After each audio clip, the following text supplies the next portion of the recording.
একটা মাছ যখন মারা যায় তখন তো অবশ্যই খারাপ লাগে, কিন্তু যখন মাছ লাফ দিয়ে মারা যায় আর সেই মাছটা যদি আপনার কাছে 1 বছর ধরে থাকে, এত সুন্দর, মানে আপনার সাথে তো একটা অনেকটা পরিচয় হয়ে যায়, অনেকটা একটা বন্ডিং তৈরি হয়ে যায়।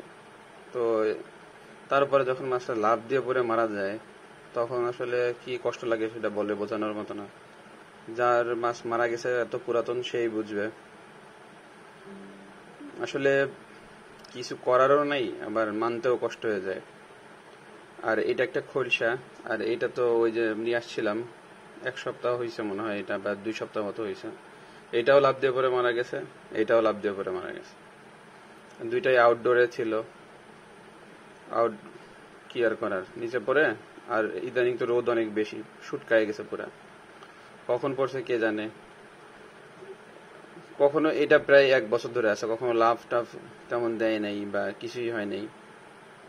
ব্রিডিং এর জন্য দিছিলাম, তো এই অবস্থা। এখন আর কি করার। আর এই মশাই নতুন, তারপরেও কি মনে করে লাভ দিল কে জানে। খুবই দুঃখের একটা ব্যাপার।